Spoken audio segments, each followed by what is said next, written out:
acercal de telequinesis.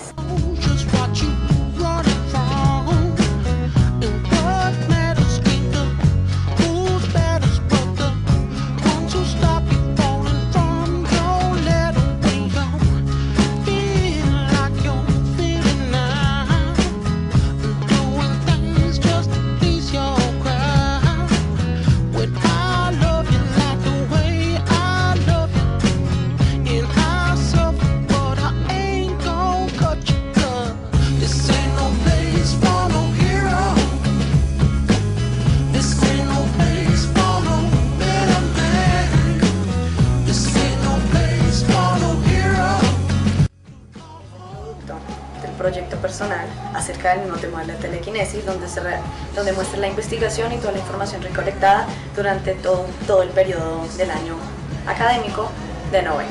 En el documental veremos qué es la telequinesis, si hay pruebas a lo largo de la historia acerca de la telequinesis, y también cómo nuestros cerebros se afectan ellos mismos cuando tratan de desarrollar este fenómeno. Que vamos a ver la estructura del cerebro y qué partes serían las que estarían afectadas por esto.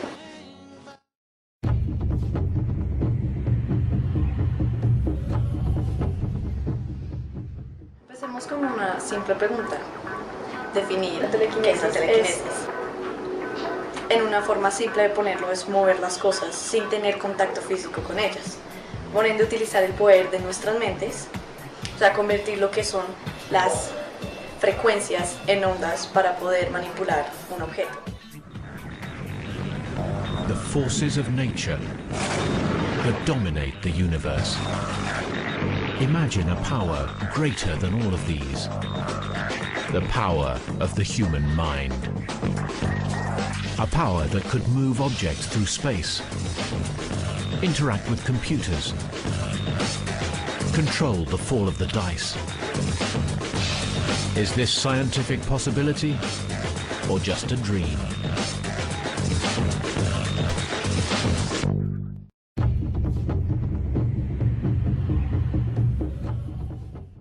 En esta primera parte de la investigación, lo más importante es ver los antecedentes de la telequinesis, hablando pues en marcos históricos. Entonces la idea de que las personas tendrían la posibilidad de mover objetos sin tener que tocarlos ha intrigado a todo el mundo por siglos. Claro que al finales del 1800 se vio como más una habilidad que puede ser científicamente demostrada, además de ser espiritual. Pero esto ocurrió en la etapa del espiritualismo, cuando los monjes trabajaban en la iglesia, que clamaban tener poderes psíquicos o también el poder de mover las cosas sin tocarlas, al entrar en los estados llamados espíritus. Claro que luego las personas estaban intrigadas en saber eso, pero luego se dieron cuenta que era todo un engaño, porque como el lugar en donde se ponían era oscuro, entonces lo que hacían es que otros monjes se disfrazaban de negro y cogían las cosas y las empezaban a mover de un lado a otro, haciendo la ilusión de que estaban moviendo solas. Al hacer esto, pues empezó otra vez a decaer la idea de la telequinesis, porque siempre ha sido una idea que ha sido rechazada, sobre todo por los científicos escépticos. Los fraudulentos recurrieron al engaño o al ilusionismo para mostrar que la telequinesis solo era un engaño.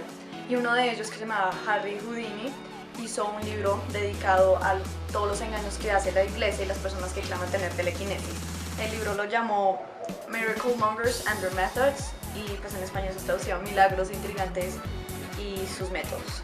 Cuando el público lentamente supo el engaño de la telequinesis, esta idea se fue perdiendo de vista durante los años, pero luego fue revivido otra vez en 1930-1940, cuando el investigador de the University of Duke, que se llama G.B. Ryan, revivió la idea porque empezó a hacer experimentos basados no exactamente en la telequinesis, pero en las probabilidades de cómo una persona puede afectar, por ejemplo, la caída de los dados, el resultado de los dados. Lo que él hacía es que cogía a personas normales y les decía que trataran de enfocarse o poner, digamos, toda su atención a los dados, para que cuando cayeran ellos decían un número y tenían que caer ese número. Entonces la idea de esta investigación era cómo las personas podemos afectar, digamos, las probabilidades de que caiga cierto número en los dados y que uno sepa qué número cayó y lo hizo. experimentos, G.B. Ryan se dio cuenta que aunque eran cambios pequeños y resultados pequeños que mostraban que las personas sí podían afectar el resultado de los dados, fue, digámoslo, demasiado bueno para convencer a G.B. Ryan de que algo había, digamos, no era normal en el experimento. Claro que luego cuando él publicó sus datos, cuando publicó toda la información y los resultados que tuvo, los otros científicos al revisar eso, porque eran nada más escépticos, entonces decían como esto no puede ser verdad. Cogieron los resultados y vieron que había muchos errores y muchos datos anómalos en la investigación de Ryan. El tema de la telequinesis volvió a ser un engaño otra vez y publicaron también los errores de G.B. Ryan. En 1970, Uri Geller fue conocido porque podía doblar cucharas con su mente. Recurrió a muchos programas de televisión, se volvió más publicitario. En la parte 80 se volvió a revivir la idea otra vez por un grupo que se llamaba los PK, y en ese momento ya no se conocía como el nombre de telequinesis sino psicoquinesis, que era un nombre que le dieron alternativo, pero dado por investigar, ya que no encontraron mucha información en eso, que en los 80 se volvió a revisar el tema, pero no fue igual que antes, porque los científicos estaban más escépticos y decía esto no le vamos a meter tanto problema por resolverlo.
Mi nombre es Eduardo Beltrán. Yo soy médico, yo soy egresado de la Universidad Nacional. Tengo un posgrado en medicina familiar, tengo otro posgrado en pediatría, tengo otro posgrado en oncología y hematología pediátrica, tengo una especialidad en medicina alternativa, tengo una maestría en medicina alternativa en el área de terapia neural específicamente. Y pues soy profesor de la Universidad Nacional, soy director del posgrado de oncología y hematología pediátrica de la universidad, un posgrado que yo creé, y soy director del posgrado de la maestría de medicina alternativa, que también es un posgrado que yo creé, y yo soy miembro del grupo de investigación en biología molecular de la Universidad Nacional.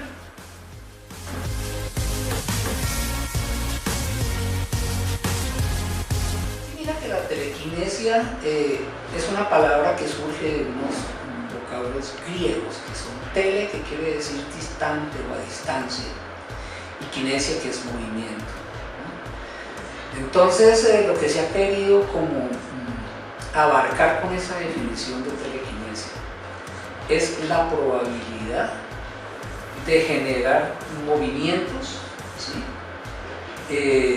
A distancia, sin tener contacto con esos elementos que seguramente se están moviendo por comunicaciones que se desarrollan a otros niveles que no son los niveles físicos, los niveles materiales. Eso es más o menos lo que uno puede encontrar como definición general en lo que es telequinesia.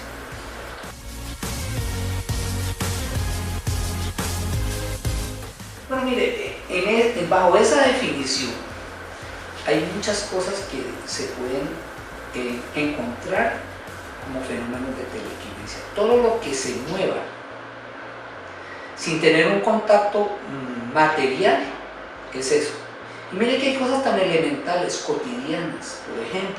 Por ejemplo, cuando tú tienes un computador,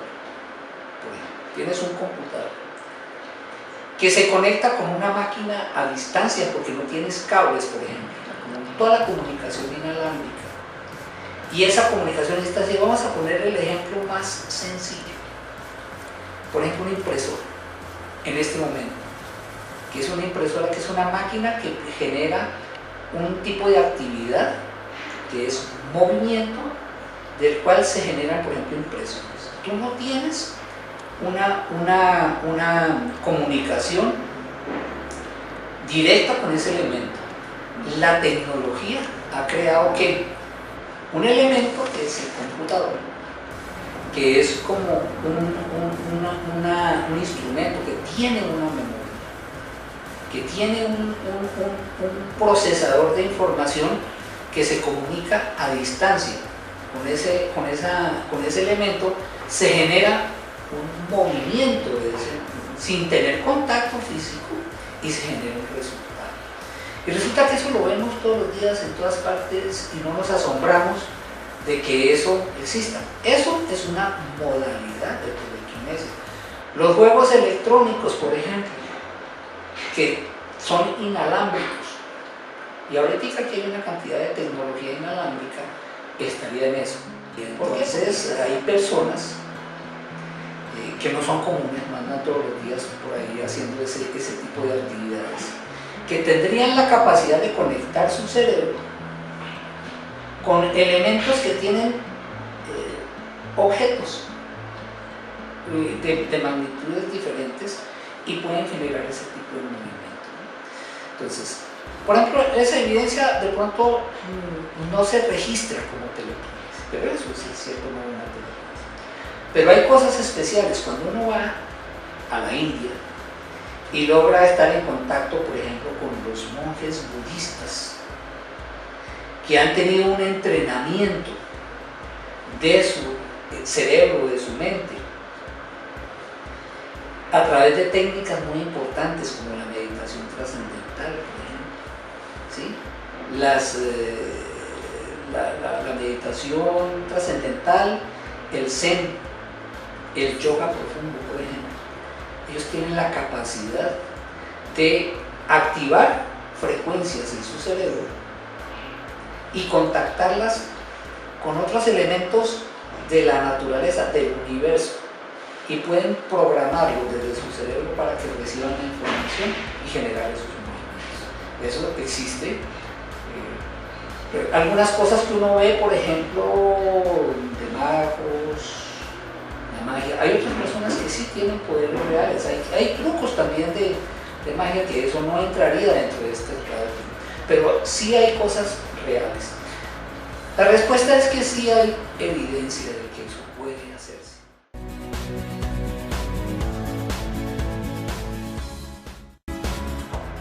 ¿Cómo se hacen estos procesos? Hoy por hoy el conocimiento del ser humano ha llegado a la conclusión de que todos los fenómenos que se hacen en el organismo son primariamente electromagnéticos, de comunicación electromagnética, de una central que es el cerebro con todo el organismo. Entonces, si esa comunicación es factible que se haga entre el cerebro y todo el organismo, antes incluso que las comunicaciones del sistema nervioso común y corriente, o la acción de los mediadores de esa comunicación que son las enzimas, las proteínas, todas esas cosas. Se crea una comunicación para desarrollar infraestructura. De hecho, ahí en ese momento se está haciendo una telequinesis dentro del organismo, desde el cerebro hasta los receptores de las diferentes células y desde las células con el cerebro. Hay un sistema de comunicación inalámbrico en ese momento, ¿no? Entonces, eso es perfectamente factible. De que si una persona con un entrenamiento logre conectarse con otros materiales y programar esa información, la capacidad de la información es capaz de modificar la estructura de cualquier elemento y generar fenómenos de movilidad desde las moléculas o desde la estructura subatómica, que son frecuencias. Las estructuras subatómicas ya dejan de ser partículas para convertirse en ondas, y desde que uno pueda generar, uno podría generar cualquier tipo, con un cerebro que tenga el entrenamiento adecuado. Entonces ahí viene pues la consideración de que hay personas que pueden ser privilegiados en su estructura cerebral y con un entrenamiento no muy elaborado poder generar este tipo de fenómenos, porque los hay. Entonces, la capacidad del cerebro es infinita, lo que pasa es que no la usamos. Bueno, empezaremos.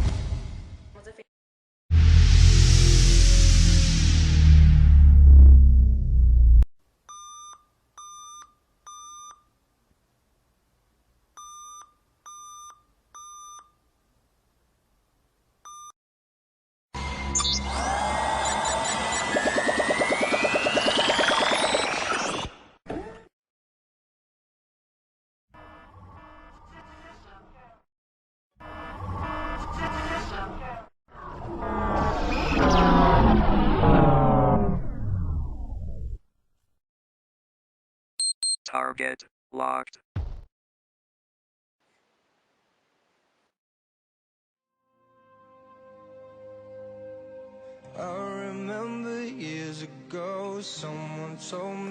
El cerebro es una herramienta muy poderosa, pero poco sabemos acerca de ella como sabemos acerca del universo. Tiene sus misterios y sabemos que tiene un potencial incomparable. Y el ejemplo es la telequinesis, que es el tema principal de esta investigación de Proyecto Personal. Y espero que este documental haya abierto los ojos de unos como ha podido cerrar el de otros. Somos escépticos, limitados, pero recuerden, el cerebro no es un vaso por llenar, sino una lámpara por encender. Espero que hayas empezado a creer.